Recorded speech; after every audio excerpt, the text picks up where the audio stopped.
आज सुनते हैं योगिनी एकादशी व्रत कथा।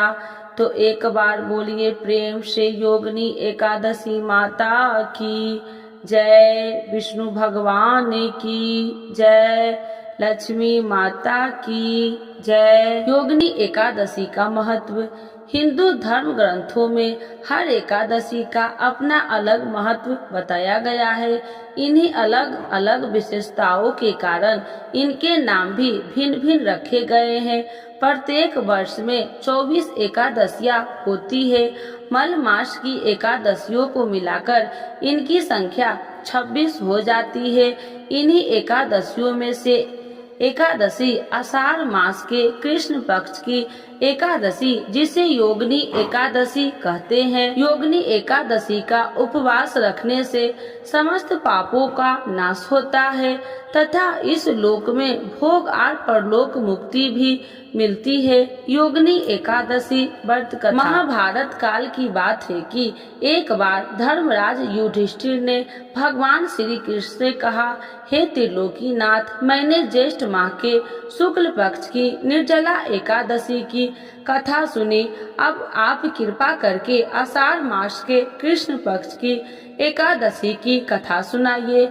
इस एकादशी का नाम तथा महात्म्य क्या है, सो अब मुझसे विस्तार पूर्वक बताइए। श्री कृष्ण ने कहा, हे पांडु पुत्र, आषाढ़ माह के कृष्ण पक्ष की एकादशी का नाम योगिनी एकादशी है। इसके व्रत से सभी पाप नष्ट हो जाते हैं। यह व्रत इस लोक में भोग तथा परलोक में मुक्ति देने वाला है। हे धर्मराज, यह एकादशी तीनों लोकों में प्रसिद्ध है। इसके व्रत से सभी पाप नष्ट हो जाते हैं। तुम्हें मैं पुराण में कही हुई कथा सुनाता हूँ, ध्यान पूर्वक श्रवण करो। कुबेर नाम का एक राजा अलकापुरी नाम की नगरी में राज्य करता था। वह शिव भक्त था। उनका हेममाली नामक एक यक्ष सेवक था जो पूजा के लिए फूल लाया करता था। हेममाली की विशालक्षी नाम की एक अति सुंदर स्त्री थी। एक दिन वह मानसरोवर से पुष्प लेकर आया, किंतु काम सख्त होने के कारण पुष्प को रखकर अपनी स्त्री के साथ रमण करने लगा। इस भोग विलास में दोपहर हो गई। हेमावली की राह देखते देखते जब राजा कुबेर को दोपहर हो गया तो उसने क्रोध पूर्वक अपने सेवक को आज्ञा दी कि तुम लोग जाकर पता लगाओ कि हेमावली अभी तक पुष्प लेकर क्यों नहीं आया। जब सेवकों ने उसका पता लगाया, राजा के पास जाकर बताया, हे राजन, वह हेमावली अपनी स्त्री के साथ रमण कर रहा है। इस बात को सुन राजा कुबेर ने हेमावली को बुलाने की आज्ञा दी। डर से कांपता हुआ हेमावली राजा के सामने उपस्थित हुआ। उसे देखकर कुबेर को अत्यंत क्रोध आया और उसके होठ फड़फड़ाने लगे। राजा ने कहा, अरे अधम, तूने मेरे परम पूजनीय देवों के भी देव भगवान शिव जी का अपमान किया है। मैं तुझे श्राप देता हूँ कि तू स्त्री के वियोग में तड़पते और मृत्यु लोक में जाकर कोढ़ी की जीवन व्यतीत करे। कुबेर के श्राप से वह तत्लक्षण स्वर्ग से पृथ्वी पर आ गिरा और कोढ़ी हो गया। उसकी स्त्री भी उससे बिछड़ गई। मृत्यु लोक में आकर उसने अनेक भयंकर कष्ट भोगे, किंतु शिव की कृपा से उसकी बुद्धि मलिन न हुई और उसे पूर्व जन्म के भी सुध रही। अनेक कष्टों को भोगता हुआ तब अपने पूर्व जन्म के कुकर्मों को याद करता हुआ वह हिमालय पर्वत की तरफ चल पड़ा। चलते चलते वह मार्कंडेय ऋषि के आश्रम में जा पहुंचा। वहाँ ऋषि अत्यंत वृद्ध तपस्वी थे। वह दूसरे ब्रह्मा के समान प्रतीत हो रहे थे और उनका वह आश्रम ब्रह्मा की सभा के समान शोभा दे रहा था। ऋषि को देखकर हेमावाली वहां गया और उन्हें प्रणाम करके उनके चरणों में गिर पड़ा। हेमावाली को देखकर मार्कंडेय ऋषि ने, तूने कौन से निकष्ट कर्म किए हैं जिससे तू कोढ़ी हुआ है और भयंकर कष्ट भोग रहा है। महर्षि की बात सुनकर हेमावाली बोला, हे मुनि श्रेष्ठ, मैं राजा कुबेर का अनुचर था। मेरा नाम हेमावाली है। मैं प्रतिदिन मानसरोवर से फूल लाकर शिव पूजा के समय कुबेर को दिया करता था। एक दिन पत्नी सहवास के सुख में फंस जाने के कारण मुझे समय का ज्ञान ही नहीं रहा और दोपहर तक पुष्प न पहुंचा सका। तब उन्होंने मुझे श्राप दिया कि तू अपनी स्त्री का वियोग और मृत्यु लोक में जाकर कोढ़ी बनकर दुख भोग। इसी कारण मैं कोढ़ी हो गया हूँ तथा पृथ्वी पर आकर भयंकर कष्ट भोग रहा हूँ। अतः कृपा करके आप कोई ऐसा उपाय बतलाइए जिससे मेरी मुक्ति हो। मार्कंडेय ऋषि ने कहा, हे हेमवाली, तूने मेरे सन्मुख सत्य वचन कहे हैं, इसीलिए मैं तेरे उद्धार के लिए एक व्रत बताता हूँ। यदि तू आषाढ़ माह के कृष्ण पक्ष की योगिनी नामक एकादशी का विधि पूर्वक व्रत करेगा तो तेरे सभी पाप नष्ट हो जाएंगे। महर्षि के वचन सुन हेमावाली अति प्रसन्न हुआ और अनेक वचनों के अनुसार योगिनी एकादशी का विधान पूर्वक व्रत करने लगा। इस व्रत के प्रभाव से अपने पुराण स्वरूप में आ गया और अपनी स्त्री के साथ सुख पूर्वक रहने लगा। भगवान श्री कृष्ण ने कहा, हे राजन, इस योगिनी एकादशी की कथा का फल 88,000 ब्राह्मणों को भोजन कराने के बराबर है।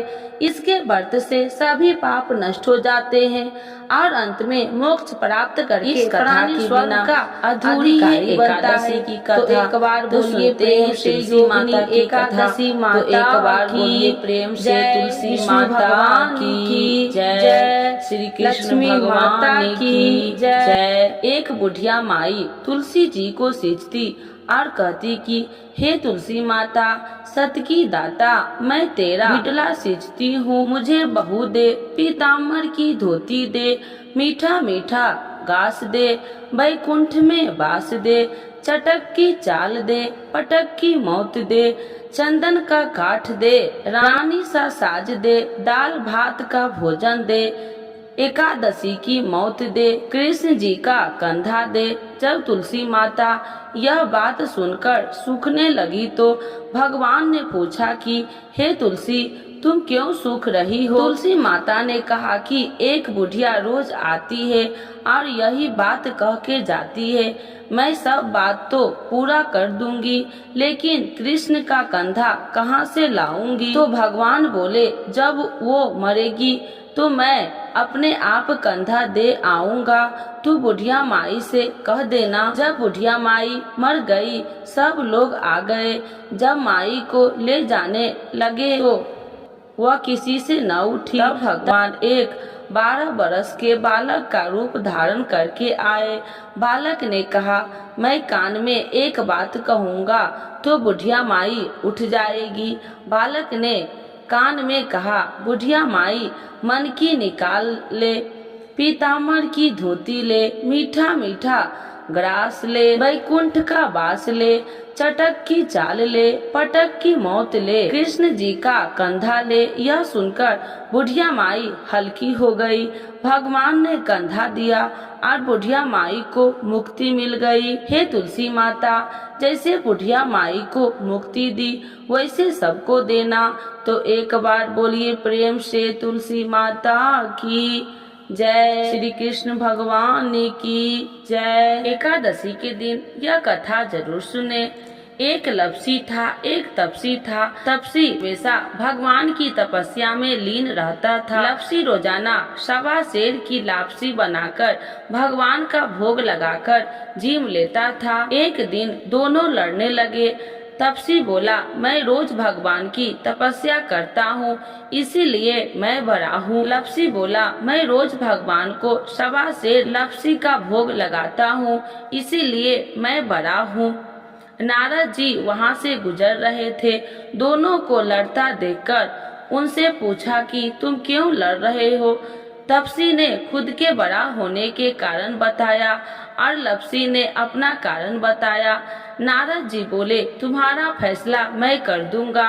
दूसरे दिन लपसी और तपसी नहाकर अपनी रोज की भक्ति करने आए तो नारद जी ने छुप कर 1.25 करोड़ की एक एक ऊँठी उन दोनों के आगे रख दी। तपसी की नजर जब ऊँठी पर पड़ी तो उसने चुपचाप ऊँठी उठाकर अपने नीचे दबा लिया।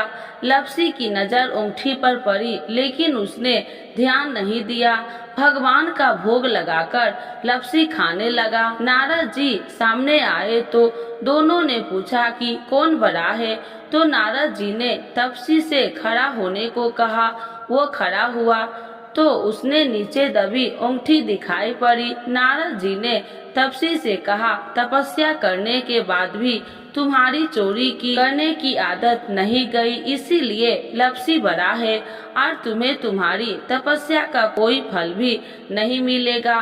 तपसी शर्मिंदा होकर माफी मांगने लगा। उसने नारद जी से पूछा, मुझे मेरी तपस्या का फल कैसे मिलेगा? नारद जी ने कहा, यदि कोई गाय और कुत्ते की रोटी नहीं बनाएगा तो फल तुझे मिलेगा। यदि कोई ब्राह्मण को भोजन करवाकर दक्षिणा नहीं देगा तो फल तुझे मिलेगा। यदि कोई साड़ी के साथ ब्लाउज नहीं देगा तो फल तुझे मिलेगा। यदि कोई दिए से दिया जलाएगा तो फल तुझे मिलेगा। यदि कोई सारी कहानी सुने लेकिन तुम्हारी कहानी नहीं सुनेगा तो फल तुझे मिलेगा। उसी दिन से हर व्रत कथा कहानी के साथ लपसी तपसी की कहानी भी सुनी और कही जाती है। तो एक बार बोलिए प्रेम से एकादशी माता की जय। तो आज जानते हैं योगिनी एकादशी 2024 कब है। योगिनी एकादशी जाने तिथि, पूजा विधि और शुभ मुहूर्त। साल में 24 एकादशी व्रत रखे जाते हैं। यह सभी भगवान विष्णु को समर्पित है। इस दिन उनकी पूजा करने से शुभ फलों की प्राप्ति होती है। ऐसे में कुछ लोग निर्जला उपवास भी रखते हैं जो बेहद कठिन होता है। इस दिन को लेकर मान्यता है कि जो भी एकादशी का व्रत रखता है उस पर भगवान विष्णु के साथ साथ माता लक्ष्मी की कृपा भी बनी रहती है। ऐसे में आषाढ़ माह में आने वाली योगिनी एकादशी का महत्व अधिक बढ़ जाता है। आषाढ़ महीने के कृष्ण पक्ष की एकादशी को योगिनी एकादशी के नाम से जाना जाता है। इस बार 2 जुलाई 2024 के दिन व्रत रखा जाएगा। मान्यता है कि योगिनी एकादशी के दिन विष्णु जी की पूजा अर्चना करने पर पापों से मुक्ति मिलती है। ये भी कहा जाता है कि इस व्रत को करने से मृत्यु के बाद भगवान विष्णु के चरणों में स्थान प्राप्त होता है। इस दिन व्रत रखने से 88,000 ब्राह्मणों को भोजन कराने के बराबर फल की प्राप्ति होती है। ऐसे में आइए जानते हैं योगिनी एकादशी व्रत कब रखा जाएगा। कब है योगिनी एकादशी व्रत 2024 में 2 जुलाई 2024 के दिन योगिनी एकादशी का व्रत रखा जाएगा। इस दिन पूजा के लिए शुभ मुहूर्त 8:56 से दोपहर 2:10 तक रहने वाला है। वही योगिनी एकादशी का व्रत 3 जुलाई सुबह 5:28 से सुबह 7:10 पर होगा। योगिनी एकादशी पूजा विधि। योगिनी एकादशी के दिन विष्णु जी की पूजा का विधान है। साथ ही पीपल के वृक्ष की पूजा भी करनी चाहिए। इस दिन प्रातः काल उठकर स्नान करना चाहिए। इसके बाद पीले रंग के वस्त्र धारण करना अधिक शुभ होता है। फिर भगवान विष्णु का ध्यान करते हुए व्रत का संकल्प ले। इसके बाद उनकी विधि अनुसार पूजा करे और योगिनी एकादशी व्रत की कथा पढ़े या सुने। बाद में विष्णु जी की आरती करे। इस दिन आप जरूरतमंद लोगों को भोजन व दान दक्षिणा भी दे सकते हैं। इससे भगवान विष्णु आप पर बेहद प्रसन्न होते हैं। योगिनी एकादशी व्रत के नियम। योगिनी एकादशी व्रत के दिन अत्र का सेवन नहीं करना चाहिए। एकादशी का व्रत नहीं रखने वाले को भी चावल का सेवन नहीं करना चाहिए। इस दिन बाल, नाखून और दाढ़ी काटने वाले के भी भूल न करे। योगिनी एकादशी के दिन ब्राह्मणों को कुछ दान अवश्य करना चाहिए। एकादशी व्रत के पालन करने के बाद अत्र का दान करना शुभ माना जाता है। भगवान विष्णु की आरती करें। 2 शुभ योगों में रखा जाएगा योगिनी एकादशी का व्रत। योगिनी एकादशी का व्रत दुष्शुभ योगों में पड़ रहा है। योगिनी एकादशी के दिन त्रिपुष्कर योग और सर्वार्थ सिद्धि योग का निर्माण हो रहा है। सर्वार्थ सिद्धि योग 2 जुलाई को प्रातः 5:27 बजे से अगले दिन 3 जुलाई को सुबह 4:40 बजे तक रहेगा। वही त्रिपुष्कर योग 2 जुलाई को सुबह 8:42 से 3 जुलाई को 4:40 तक मान्य है। ज्योतिष मान्यताओं के अनुसार सर्वार्थ सिद्धि योग में किया गया कोई भी कार्य सफल होता है। इसके साथ ही त्रिपुष्कर योग में पूजा पाठ, दान, यज्ञ या कोई और शुभ कार्य करने से उसका 3 गुना फल मिलता है। त्रिपुष्कर योग में योगिनी एकादशी व्रत की पूजा करना बेहद फलदायी होता है। योगिनी एकादशी की पूजा विधि: योगिनी एकादशी के दिन सुबह उठकर स्नान के पश्चात स्वच्छ वस्त्र धारण करें। श्री हरि विष्णु को पीले रंग प्रिय है, इसीलिए इस दिन पीला रंग धारण करें। भगवान विष्णु की पूजा करने के लिए चौकी सजाए और विष्णु भगवान की प्रतिमा रखें। इसके अतिरिक्त भगवान विष्णु पर पीले फूलों की माला अर्पित की जाती है। भगवान विष्णु को तिलक लगाए। पूजा सामग्री में तुलसी दल, फल, मिठाई और फूल आदि सम्मिलित किए जाते हैं। इस दिन योगिनी एकादशी की कथा सुने या पढ़े, अगले दिन व्रत का पालन करें। योगिनी एकादशी माता की आरती: ओम जय एकादशी जय एकादशी जय एकादशी माता, विष्णु पूजा व्रत को धारण कर सकती मुक्ति पाता। ओम जय एकादशी जय एकादशी जय एकादशी माता, तेरे नाम गिनाओ देवी भक्ति प्रदान करनी, गण गौरन की देनी माता शास्त्रों में बरनी। तेरे नाम गिनाओ देवी भक्ति प्रदान करनी, गण गौरव की देनी माता शास्त्रों में बरनी। ओम जय एकादशी जय एकादशी जय एकादशी माता, मार्गशीर्ष के कृष्ण पक्ष की उत्पन्ना विश्वतारिणी जन्मी, शुक्ल पक्ष में होए मोक्षदा मुक्ति दाता बन आई। मार्गशीर्ष के कृष्ण पक्ष की उत्पन्ना विश्वतारिणी जन्मी, शुक्ल पक्ष में होए मोक्षदा मुक्तिदाता बन आई। ओम जय एकादशी जय एकादशी जय एकादशी माता, पौष के कृष्ण पक्ष की सफला नामक है, शुक्ल पक्ष में होए पुत्रदा आनंद अधिक रहे। पौष के कृष्ण पक्ष की सफला नामक है, शुक्ल पक्ष में होए पुत्रदा आनंद अधिक रहे। ओम जय एकादशी जय एकादशी जय एकादशी माता, नाम सटतीला माघ मास में कृष्ण पक्ष आवे, शुक्ल पक्ष में जया कहावे विजय सदा पावे।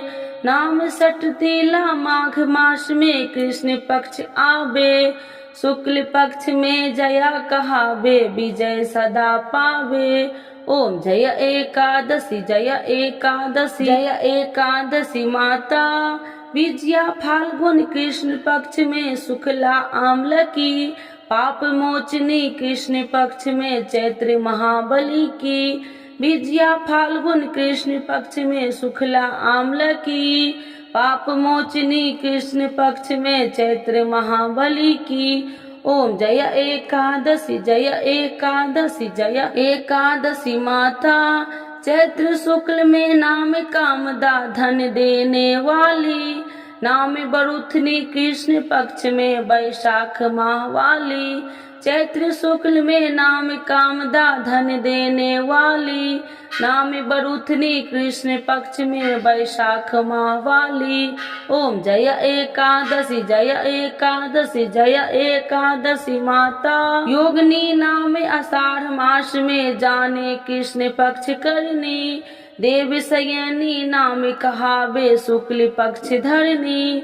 योगिनी नाम आषाढ़ मास में जाने कृष्ण पक्ष करनी, देव सयनी नाम कहावे शुक्ल पक्ष धरनी।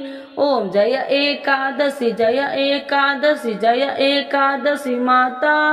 आजा भाद्रपद कृष्ण पक्ष की परवर्तिनी शुक्ला, इंदिरा आश्विनी कृष्ण पक्ष में व्रत से भवसागर निकला। आजा भाद्रपद कृष्ण पक्ष की परवर्तिनी शुक्ला, इंदिरा आश्विनी कृष्ण पक्ष में व्रत से भवसागर निकला। ओम जय एकादशी जय एकादशी जय एकादशी माता। पाप कुशाह शुक्ल पक्ष में आप हरणहारी, रामा मास कार्तिक में आवे सुखदायक भारी। पाप कुशाह शुक्ल पक्ष में आप हरणहारी, रमा मास कार्तिक में आवे सुखदायक भारी।